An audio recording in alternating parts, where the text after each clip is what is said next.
Ramsbottom, a small benevolent place full of history and culture.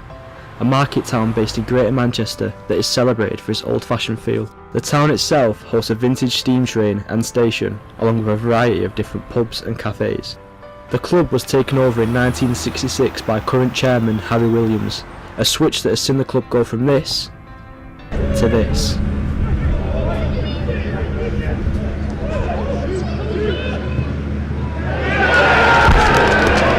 We caught up with manager Mark Fell during a recent training session. Well, I think we're in a good place now. Since Christmas, I think we've played 8. We've only lost 1.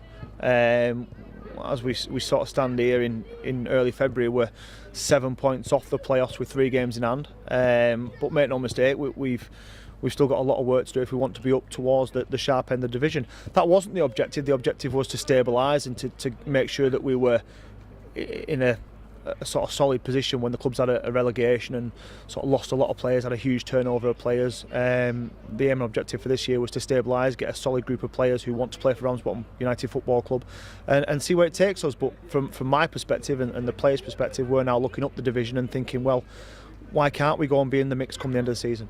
Ex-Fleetwood Brad Roscoe had this to say prior to the weekend's fixture. Well, I started at Preston youth team. I signed a 2-year scholarship there. Did 2 years and whatever, had a good time, but got released end of that, and then signed for Fleetwood as a first year pro, and after that release and then to Rammy. It's been a bit of an up and down season so far, to be fair. I think we've got a very good squad here and whatever, and I think, like I say, some of the performances haven't been as good as we wanted, but we're getting there now and we're in and around the playoffs and whatever, so hopefully by the end of the season we'll be in the playoffs and who knows what could happen.